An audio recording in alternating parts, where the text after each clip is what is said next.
ಮನೆ ಮಂದಿ ಬೆಂಗಳೂರಿಗೆ ತೆರಳಿದ್ದಾಗ ಮನೆಗೆ ನುಗ್ಗಿದಂತಹ ಕಳ್ಳರು ಲಕ್ಷಾಂತರ ರೂಪಾಯಿ ಮೌಲ್ಯದ ಚಿನ್ನಾಭರಣ ಹಾಗೂ ಸಾವಿರಾರು ರೂಪಾಯಿ ನಗದನ್ನ ದರೋಡೆ ಮಾಡಿದಂತಹ ಘಟನೆ ಬಂಟ್ವಾಳದ ಕಾವಳಮೂಡೂರು ಗ್ರಾಮದಲ್ಲಿ ನಡೆದಿದೆ.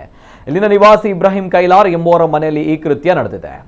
ಇಬ್ರಾಹಿಂ ಅವರು ಫೆಬ್ರವರಿ 24ರಂದು ಬೆಳಗ್ಗೆ 6:45ಕ್ಕೆ ಮಗಳ ಮನೆಗೆಂದು ಬೆಂಗಳೂರಿಗೆ ಹೊರಟಿದ್ರು. ಈ ವೇಳೆ ಚಿನ್ನದ ಸುಮಾರು 10 ಪವನಿನ ಚಿನ್ನದ ಹಾರ ಮತ್ತು ಸುಮಾರು 5.25 ಪವನ್ ತೂಕದ ಚಿನ್ನದ ನೆಕ್ಲೆಸ್ಗಳನ್ನು ಮನೆಯ ಬೆಡ್ರೂಮ್ನಲ್ಲಿರುವ ಕಪಾಟ್ನಲ್ಲಿಟ್ಟು ಇನ್ನೊಂದು ಬೆಡ್ರೂಮಿನ ಕಪಾಟಿನಲ್ಲಿ ಪತ್ನಿಯ ಹ್ಯಾಂಡ್ ಬ್ಯಾಗ್ನಲ್ಲಿ 60,000 ರೂಪಾಯಿ ನಗದು ಹಣವನ್ನು ಇರಿಸಿ ಮನೆಗೆ ಬೀಗ ಹಾಕಿ ಹೋಗಿದ್ರು. ಫೆಬ್ರವರಿ 28ರಂದು ಬೆಳಗ್ಗೆ 11 ಗಂಟೆಗೆ ಕಾವಳಕಟ್ಟೆ ಅಂಚೆ ಕಚೇರಿಯ ಪೋಸ್ಟ್ ಮ್ಯಾನ್ ಆನಂದ್ ಅವರು ಮನೆಗೆ ಪೋಸ್ಟ್ ನೀಡಲು ಬಂದಾಗ ಮನೆಯ ಬಾಗಿಲು ಸ್ವಲ್ಪ ತೆರೆದಿದ್ದರಿಂದ ಇಬ್ರಾಹಿಂ ಅವರಿಗೆ ಕರೆ ಮಾಡಿ ವಿಚಾರ ತಿಳಿಸಿದ್ದಾರೆ. ತಕ್ಷಣ ಇಬ್ರಾಹಿಂ ಅವರ ಸೂಚನೆಯ ಮೇರೆಗೆ ಪಕ್ಕದ ಮನೆಯವರು ಆಗಮಿಸಿ ಪರಿಶೀಲಿಸಿದಾಗ ಮನೆಯ ಮುಂಬಾಗಿಲ ಸೆಂಟರ್ ಲಾಕ್ ಮುರಿದಿದ್ದು ಪತ್ತೆಯಾಗಿದೆ. ಇಬ್ರಾಹಿಂ ಅವರು ಸಂಜೆ ಮನೆಗೆ ಬಂದು ನೋಡಿದಾಗ ಚಿನ್ನದ ಒಡವೆಗಳು ಮತ್ತು ನಗದು ಕಳವಾಗಿರುವುದು ಬೆಳಕಿಗೆ ಬಂದಿದೆ.